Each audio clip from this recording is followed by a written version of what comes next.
am joined by Agi Keramidas, who has a fantastic podcast actually. It's a personal development podcast called Personal Development Essentials. So welcome, Agi. Thank you very much, Colin. Nice to be here. I'm actually in Agi's house. I'm visiting him for the day, and he's teaching me lots of things, so that's great.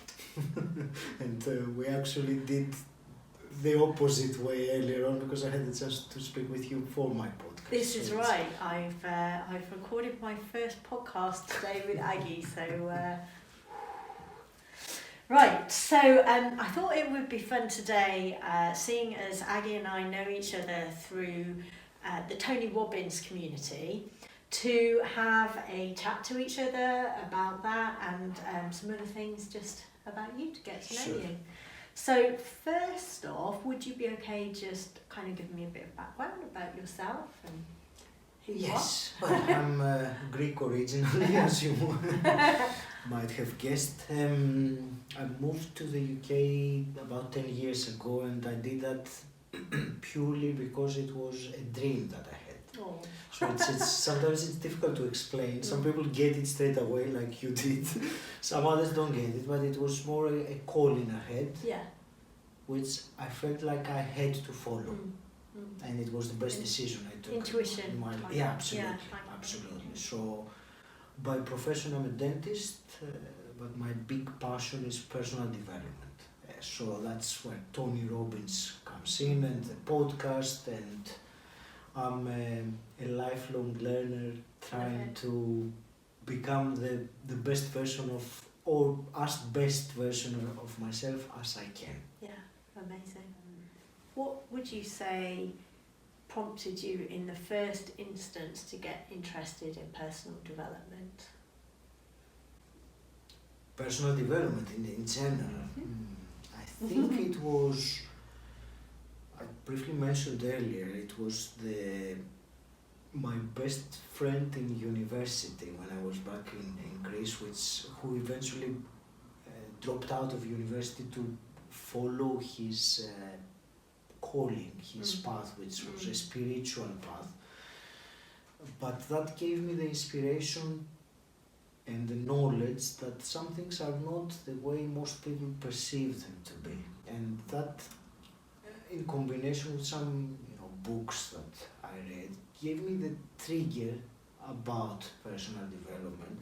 I thought that I have always been into personal development, but that's a very broad term. So yeah, Sure. I've read some books, but I think the actual massive changes or developments have happened in the last 4 years, really. Right. Yes. It's kind of like you're awakening into it. Yeah. Yeah. Yes, I think it was triggered by the fact of entering into my 40s. Something was triggered here and accelerated things. Right. It still does. I totally get that. I know obviously that last year we crewed together at Tony Robbins and Unleash the Power Within event. What personal development events have you been to? Including Tony's and any others? Or some that you'd like to mention anyway? Yes, well, apart from the UPW, which I've been twice as a participant and as a crew member, and I'm going to go again. I have been to, the one that really comes to mind is an event called Unlock Your Potential, which is by a personal development teacher, a mindset strategist. He's called Will Polston. Okay. So that event is, I would say it's a mini version of the UPW, without the high-fiving and the loud music. Yeah. It's more like a workshop style. Right. But in terms of the information and the inspiration, it's you will get a very big fair share of all that. I've also been to the MMI, the Millionaire Mind Intensive. Okay, yeah. Which was a very good event. That was good. Yeah, I haven't been to that yet. It's similar to UPW, but focused on making money. Or not making necessarily the mindset Yeah. of money, because that's the important thing about money. Sure, yeah. I know quite a few people who've been to it, so I've heard little snippets along the way. So It's yeah, really good. It's really good. Yeah. I changed many things as a result of being there. Yeah. Yeah, it was intense. Cool. There were times I remember there were lots of crying at some point. Oh really? Yeah. You know, there were crew members walking around with tissues because no. they knew what was about to happen. I thought, what's gosh. these tissues for? And I found out when I started asking for them. Don't you find it funny as well with like personal development events that it can really bring emotions out? Like before I started going to any events, I thought it was more about just going along and being taught stuff and having like aha moments about certain things. But actually, when you go to them and get into it, it can be quite emotional. You can do some deep thinking and deep work, and kind of like that about it though. Absolutely. If you think about it, the emotions are really what drives us to do what we do. So if we feel in a certain way, let's say, let's give you an example. Let's say you feel happy and enthusiastic on a day, and you have to take a decision about something. So you will take a decision. Imagine if with the same decision, if you were having a really bad day, or you were sad, or you wouldn't take the same decision. So the emotions are what guide our decisions. I think for me it would be really breaking down to that, and the decisions will determine our actions. Our actions will determine our results, and our results will determine what we're going to get in life. Yeah. So emotions are very, very important there, if not along with thoughts, they are interrelated. Thoughts cause emotions, emotions cause thoughts. But to answer your question, yes, when you have these emotional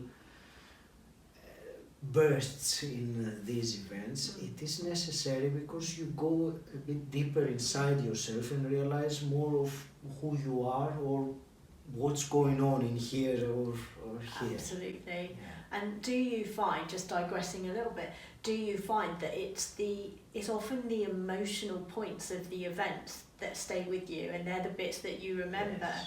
When I think back to my Unleash the Power Within experience, it's the moments where I made a decision, or the moments where like I was welling up because I was feeling that emotion. They're the bits that stick in my mind, and all the bits in between I've forgotten. But like Tony actually says, that will happen. So yeah. Yeah, there is a phrase that people will forget what you said, but they won't forget how you made them feel. Yes. So yeah, the emotions stay with you. If you felt, I still remember from UPW the Dickens process, and I was literally on the floor, crying. Wow. Yeah, did you do it? You did the Dickens process. I did the Dickens process. But you go deep? I was standing up. Okay. I was emotional. I was crying, but I wasn't. I didn't end up on the floor. Oh, there was a point that I had to really constrain myself because I was about to completely lose control of. Really? I really went very deep into it. That's very good and fascinating to see how different people react to the process. We should probably just touch on a little bit of what the Dickens process is so that people understand it. So on one of the days of the Unleash the Power Within event, there's I want to call it an exercise. It doesn't quite do it justice, but there's a sequence that people are taught through that is called the Dickens process, where you can take a limiting belief about yourself, you can choose it beforehand, and then it's kind of like almost like a visualization exercise, but it's quite long and it's very intense, and you have to be prepared to let yourself go and really feel pain in the process. There is a point to it. You feel the pain because you're trying to give yourself leverage to change it and to break that limiting belief. So essentially that's what the Dickens process is about, and it's an extremely powerful process.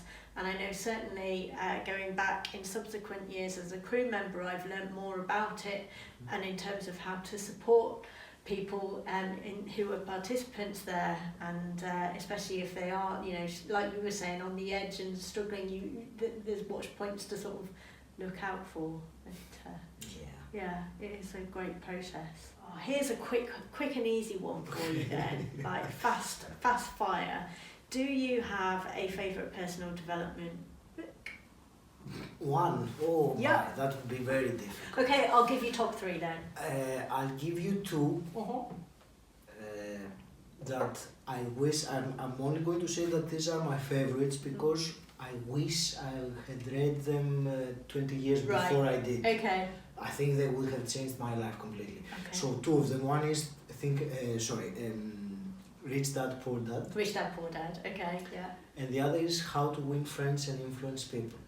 Oh no, I think I started reading that recently. All right. Yeah, on the plane, yeah. So that one gives really the blueprint on how to behave in your interactions with other people. Communication. And it is, I wish I had, I think this book should be taught at school. Yeah. Because no one teaches us how to communicate with another human being. That's right. And we see some people that are naturally very charismatic and they have lots of people liking them, and we think that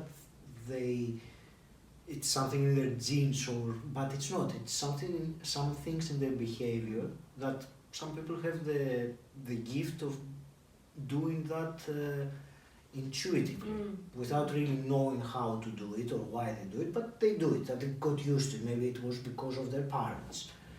But there are specific elements in the communication that when you break it down and it's not, it's not rocket science. It's very simple things. Like, I'll give you an example that comes to mind. Smile. Yeah. Smile. Yeah.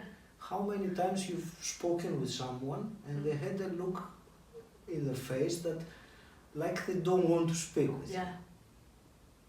So that influences you in a way. Absolutely. Because it changes the way that you respond to the conversation. Oh, sure. When you meet someone and they greet you with a smile, it says straight away that I'm happy to see you. Yeah. If I greet you like this, oh, hi Corinna, how are you? It's very off-putting for you as the sort of like receiver of that. Yeah. It's interesting. I've started the book. I haven't got to the bit about the smile, but I find myself, and I do it on purpose, whenever I'm at an event, even at like Tony Robbins events or smaller events, and there's a speaker on stage, on purpose I sit there and I just beam at them and I'm nodding and I'm smiling, because I know, having been on the other side, that feedback from people and that kind of, positivity is so important. So it kind of, same thing as from that book. So. And there are dozens of other books. It's difficult, but these 2 I would love, and the Rich Dad, Poor Dad, it really created for me the knowledge of what money is. Yes. How to handle it, why do most people struggle all their life with money? It's very simple, but no one teaches us that. They teach us geometry or geography or whatever else. It's been a while since I was at school, but I don't think there's things that we learn that we wouldn't use, and yet other things. And then things like how to handle your emotions, or how to communicate with other people, or what to do with the money that you earn, or how to handle it, or what is money in the first place. No one teaches you that. You're supposed to figure it out yourself.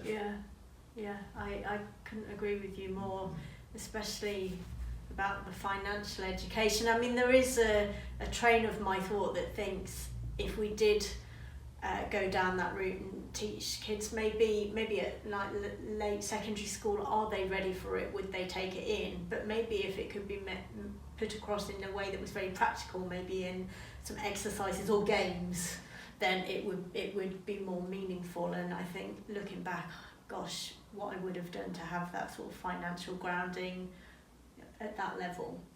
So yeah.